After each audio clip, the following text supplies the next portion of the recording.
Assalamu alaikum. In today's video, we will be starting with that chapter जो बच्चों की ज़िंदगी का एक बहुत बड़ा अज़ाब है। और इस चैप्टर के बारे में ये मसला है कि बच्चों को ये समझ नहीं आता इतनी आसानी से, अनफॉर्चुनेटली, क्योंकि ये मैथमेटिकल चैप्टर है। इसमें बहुत मैथमेटिकल काम है और ये मैथ्स ही है, समझ लो केमिस्ट्री की मैथ्स है।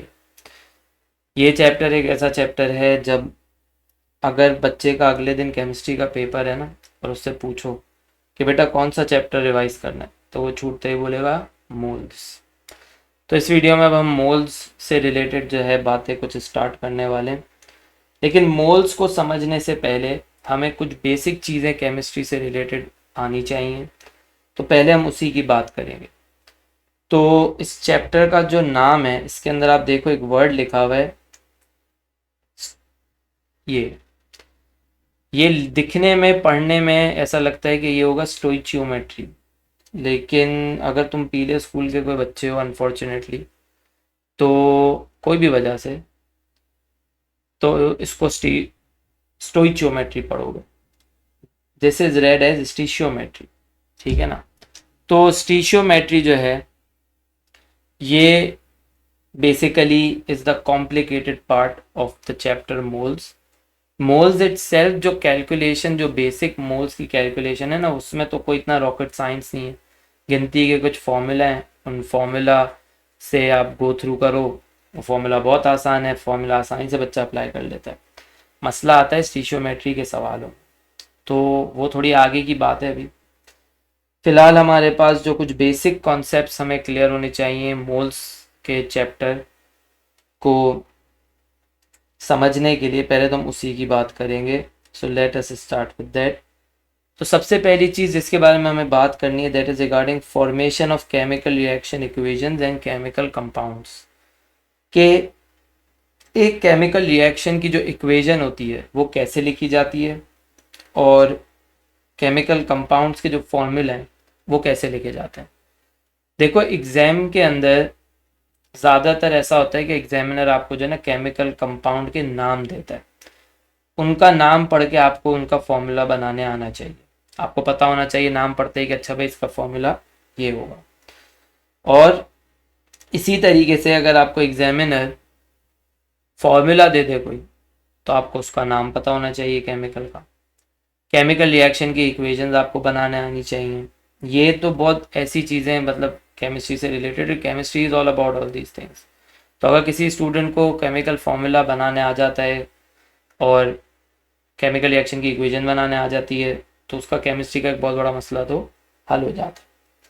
तो अभी जो हम बात करेंगे ना रिगार्डिंग केमिकल रिएक्शन इक्वेशंस के, इक्वेशन बनती कैसे, उसके अंदर हम लोग अभी बहुत बेसिक सी बात करेंगे। मैं आपको एग्जैक्टली अभी ये नहीं समझाऊंगा इस वीडियो में कि अगर दो केमिकल्स रिएक्ट कर रहे हैं, मुझे सिर्फ रिएक्टेंट्स पता है, तो मैं कैसे डिसाइड करूंगा प्रोडक्ट्स क्या होंगे। अभी इस बारे में हम बात नहीं करेंगे, वो थोड़ी आगे जाके बात होगी। इस वीडियो के अंदर मैं आपको कुछ बेसिक चीज़ें बताऊंगा रिगार्डिंग इक्वेशन। तो यहाँ पे मैंने एक जनरलाइज इक्वेशन लिखी हुई है, a+2b एरो c+3d। ये एक जनरलाइज इक्वेशन है। देखो, कोई भी केमिकल रिएक्शन की जो इक्वेशन होती है ना, उसमें चार चीज़ें होती हैं, और चार चीज़ों में से तीन चीज़ें ऐसी हैं जो लाजमी आपको मेंशन करनी है इक्वेशन में। चौथी चीज़ ऐसी है जो अगर आपको एग्जामिनर बोलेगा तो मेंशन करनी है, वरना मेंशन करने की ज़रूरत नहीं है। तो कोई भी केमिकल रिएक्शन इक्वेशन में सबसे पहली चीज़ जो होती है वो होते हैं रिएक्टेंट्स। रिएक्टेंट्स हमेशा एरो के लेफ्ट साइड पे होते हैं, they are on the left side. तो ये जो a+2b है, ये यहाँ पे रिएक्टेंट्स हैं। फिर इसके बाद जो दूसरी चीज़ कोई भी केमिकल रिएक्शन इक्वेशन में होती है वो होते हैं प्रोडक्ट्स, जो कि एरो के राइट साइड पे होते हैं। तो एरो के राइट साइड पे हमारे पास जो है ना प्रोडक्ट्स होते हैं, ठीक है।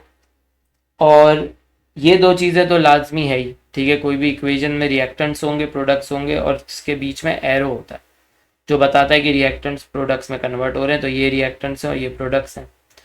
तीसरी चीज़ जो कोई भी इक्वेशन में होती है वो होता है मोलर रेशो, जिसे स्टीशियोमेट्रिक रेशो भी कहा जाता है। इसको मोलर नंबर भी कहा जाता है, स्टीशियोमेट्रिक नंबर भी कहा जाता है, इसको बैलेंसिंग नंबर भी कहा जाता है। तो ये सारी बातें एक ही हैं। मैं मोलर रेशो बोलूँ, स्टीशियोमेट्रिक रेशो बोलूँ, मोलर नंबर बोलूँ, स्टीशियोमेट्रिक नंबर बोलूँ, बैलेंसिंग नंबर बोलूँ, कुछ भी बोलूँ, एक ही बात है। ठीक है, तो हमारे पास जो ये मोलर रेशो है, ये क्या चीज़ है? अब आप इस इक्वेशन को देखो। इस इक्वेशन में मैंने लिखा है A+2B reacting together forming CN3D। जब किसी रिएक्टेंट या प्रोडक्ट के साथ कोई भी सब्सटेंस जो इक्वेशन में, उसके साथ अगर यहाँ पे कोई नंबर नहीं लिखा तो मतलब बाय डिफॉल्ट यहाँ पे 1 लिखा हुआ है, ये मतलब होता है इस बात का। ठीक है ना, कि अगर किसी के साथ कोई नंबर नहीं लिखा तो मतलब कि यहाँ पे लिखा हुआ है 1। तो यहाँ पे है 1A reacting with 2B forming 1C and 3D। तो जब कुछ नहीं लिखा तो 1 है, सही है। ये जो नंबर है ना 1, 2, 1, 3, यही है मोलर रेशो, यानी कि बैलेंसिंग नंबर। अब ये नंबर आते कैसे, कहाँ से, इस बारे में बात करेंगे, लेकिन अभी पहले मैं आपको एक चीज़ ये बता दूं कि इससे हमें पता क्या चलता है। इससे हमें पता ये चल रहा है कि एक ए का मॉलिक्यूल जब बी के 2 मॉलिक्यूल से रिएक्ट कर रहा है तो सी का 1 मॉलिक्यूल और डी के 3 मॉलिक्यूल बन रहे हैं। जो ये नंबर है ना, इसको भी हम इक्वेशन में कहते हुए मोल्स ही कहते हैं।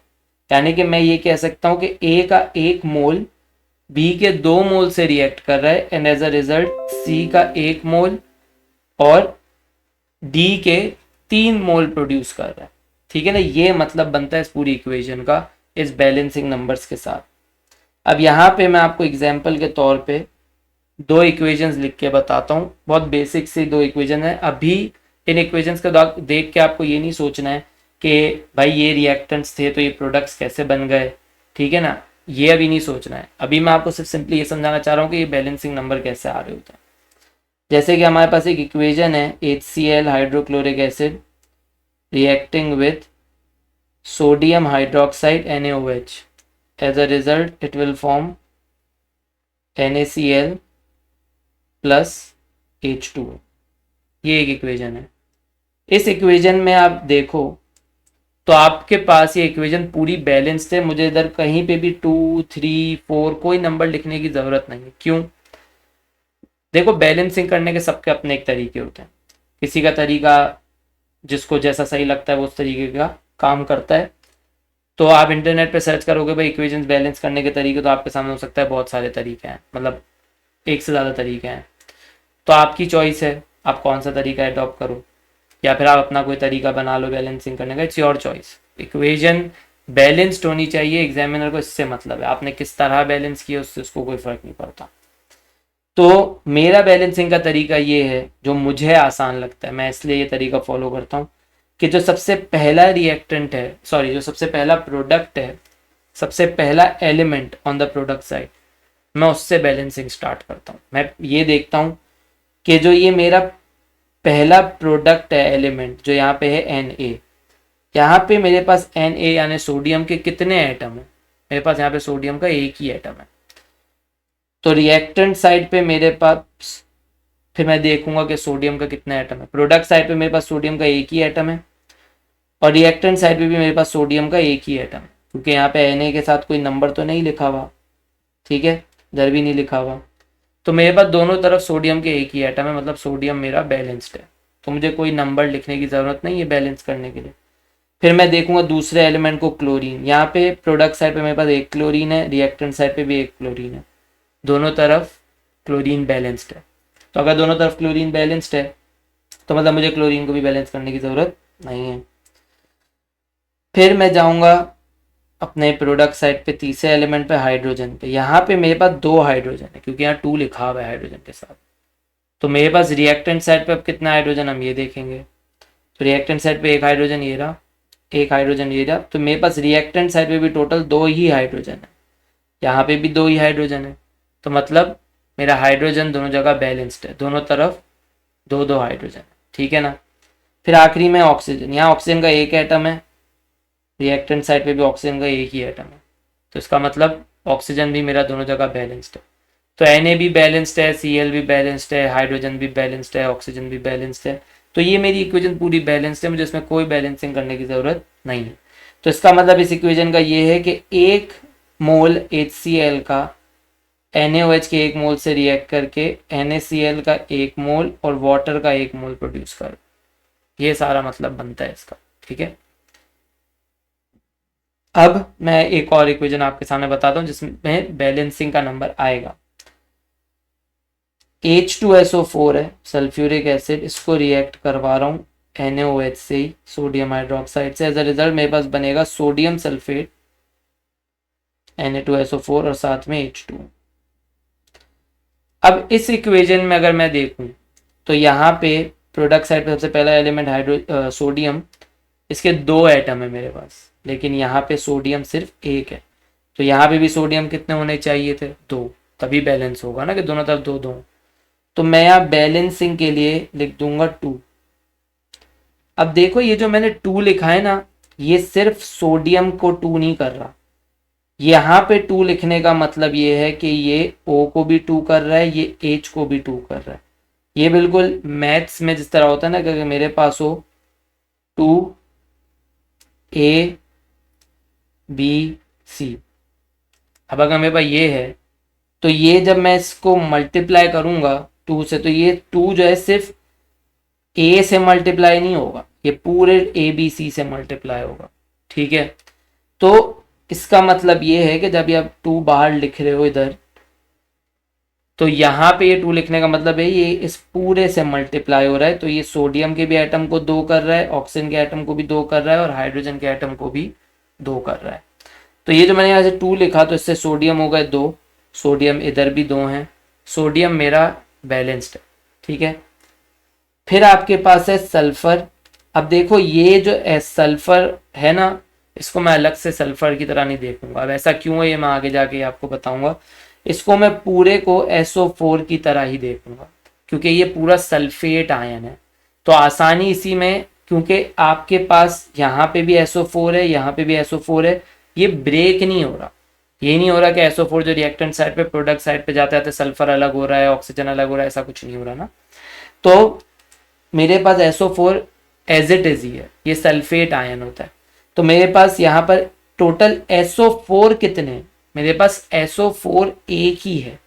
इस एक SO4 में 1 सल्फर और 4 ऑक्सीजन के एटम है, लेकिन पूरा SO4 मेरे पास कितने? वो एक ही है। और यहाँ पे SO4 कितने? यहाँ पे भी एक ही है। तो मेरे पास SO4 दोनों जगह पर एक एक है, तो मेरा SO4 दोनों जगह मतलब बैलेंस्ड है। ठीक है, एक SO4 प्रोडक्ट साइड पे और एक SO4 रिएक्टेंट साइड पे, तो SO4 तो है बैलेंस्ड। अब हम जाते हैं प्रोडक्ट साइड पे ही, H2, यहाँ 2 हाइड्रोजन है, यहाँ पे रिएक्टेंट साइड पे 2 हाइड्रोजन ये हैं, और ये हाइड्रोजन क्योंकि अब यहाँ 2 आ चुका है, तो अब ये इसकी वजह से ये हाइड्रोजन भी अब 2 हैं, क्योंकि this 2 is being multiplied with this H as well. तो यहाँ पे इस 2 की वजह से ये हाइड्रोजन 2 और ये भी 2 हाइड्रोजन। तो मेरे पास टोटल रिएक्टेंट साइड पे जो है 4 हाइड्रोजन हो रहे हैं, लेकिन अभी मेरे पास प्रोडक्ट साइड पे सिर्फ 2 हाइड्रोजन है। तो प्रोडक्ट साइड पे भी कितने हाइड्रोजन होने चाहिए? 4। तो उसको बैलेंस करने के लिए मैं यहाँ लिख दूंगा 2। अब ये जब मैंने 2 लिखा तो ये 2 इस 2 से मल्टीप्लाई होगा, तो 2 2 ज़ा 4, तो हाइड्रोजन कितने हो गए? 4। और इधर भी मेरे पास हाइड्रोजन कितने थे? 4। तो हाइड्रोजन अब मेरे पास बैलेंस्ड है दोनों जगह।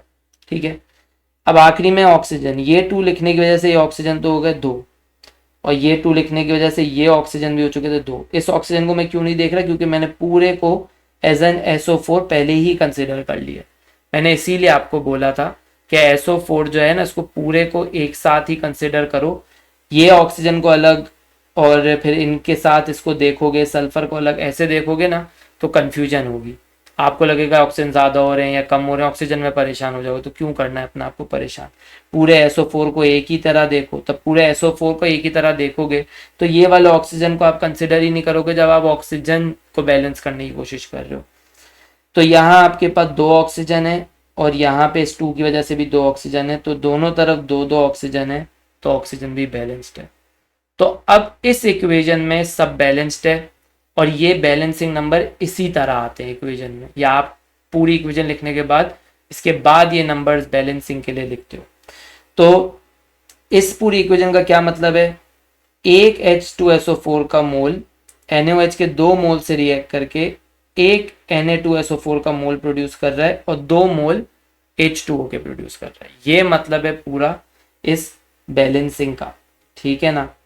तो ये तो हो गई 3 चीजें जो हर इक्वेशन में होना जरूरी है। एक बात सिंपली याद रख लो, a balanced equation is an equation in chemistry. अगर एक इक्वेशन बैलेंस नहीं है तो वो इक्वेशन ही नहीं है, बस इक्वेशन वही काउंट होती है, वही मैटर करती है जो बैलेंस्ड हो। तो कभी भी इक्वेशन बैलेंस करते हुए ये नहीं सोचना कि बैलेंस करना जरूरी है, भाई बिल्कुल जरूरी है। क्योंकि बहुत से स्टूडेंट्स ये सवाल करते हैं काम करते हुए मेरे सामने, सर ये बैलेंस करना जरूरी है। अबे भाई बैलेंस इक्वेशन ही इक्वेशन होती है। आखिरी चीज जो है ना, दैट इज स्टेट सिंबल। ये एक ऐसी चीज है जो अगर आपसे एग्जामिनर बोले लिखने को कि राइट दी स्टेट सिंबल्स या मेंशन दी स्टेट सिंबल्स, तो आपको स्टेट सिंबल्स जो है ना ये फिर लिखने पड़ते हैं इक्वेशन में, वरना स्टेट सिंबल लिखने की जरूरत नहीं होती। स्टेट सिंबल क्या होता है, स्टेट सिंबल जो है ये एक सिंबल होता है जो ये बताता है कि जो भी केमिकल इक्वेशन में आपने लिखा है वो किस स्टेट में एग्जिस्ट कर रहा है। जैसे सॉलिड स्टेट में एग्जिस्ट कर रहा है तो हम उसके लिए लिखते हैं S, लिक्विड स्टेट में एग्जिस्ट करता है तो हम उसके लिए लिखते हैं L, गैसियस स्टेट में एग्जिस्ट करता है तो G, और अगर एक्वस स्टेट में एग्जिस्ट करता है तो AQ। एक्वस क्या होता है, एक्वस का मतलब होता है something that is dissolved in water. मेरे पास कोई भी चीज जो सॉलिड शक्ल में और वो पानी में डिजॉल्व हो सकती है, जब तक वो सॉलिड शक्ल में मैं उसको बोलूंगा सॉलिड है, लेकिन जब मैं उसको पानी में डिजॉल्व करके उसका सोल्यूशन बना दूंगा ना तो वो सोल्यूशन को मैं बोलता हूँ एक्वस, ठीक है ना। तो उस सोल्यूशन को एक्वस कहा जाता है। तो एक्वस कोई भी ऐसे सोल्यूशन को कहा जाता है जिसमें एक सॉल्यूट एक पानी के अंदर डिजॉल्व हुआ हो। तो स्टेट सिंबल लिखे कहाँ जाते हैं, स्टेट सिंबल लिखे जाते हैं छोटे से ब्रैकेट में केमिकल के साथ नीचे बॉटम राइट पे। जैसे HCl हाइड्रोक्लोरिक एसिड है, हर एसिड एक्वस होता है तो मैं इसके साथ स्टेट सिंबल यहाँ छोटा सा लिख दूंगा AQ, aqueous. Sodium hydroxide alkali है, हर एल्कली एक्वस होता है, इसके साथ भी आ जाएगा AQ। NaCl एक सॉल्यूबल सॉल्ट है, ठीक है, तो वो क्योंकि पानी में डिजॉल्व हो जाता है तो इसलिए उसके साथ भी स्टेट सिंबल आएगा एक्वस। और H2O जो कि पानी है वो हमें पता है कि लिक्विड स्टेट में एग्जिस्ट करता है तो उसके लिए हम लिख लेंगे छोटा सा ब्रैकेट में L जो कि है लिक्विड। तो अगर यहाँ कोई चीज़ सॉलिड होती तो मैं उसके साथ छोटा सा ब्रैकेट में S लिखता, कोई चीज़ अगर गैस होती तो मैं इसके साथ स्टेट सिंबल छोटे से ब्रैकेट में G लिखता, लिक्विड के साथ मैंने L लिखा है, एक्वस के साथ AQ लिखा है, ठीक है। तो ये एक केमिकल रिएक्शन की इक्वेशन बनाने के लिए कुछ बेसिक चीज़ें हैं जो मैंने आपको बताई हैं। तो इस वीडियो में हम यहीं तक बात रखेंगे, नेक्स्ट वीडियो में इंशाल्लाह से आगे की बात करेंगे। अल्लाह हाफ़िज़।